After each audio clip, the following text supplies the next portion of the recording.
Yesu bangera ama bonyoye kabini Yesu bangera ama bonyoye isi ba Yesu ama bonyoye bada bada anye sangulo befle ama bonyoye anye dugukolo be yala ama bonyoye kira uje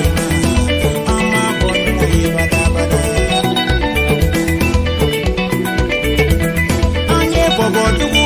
yala ama bonyoye anye mianga dugu be yala ama bonyoye kisi ba Yesu ama bonyoye bada anye dafi dugu be yala ama bonyoye kashene fo dugu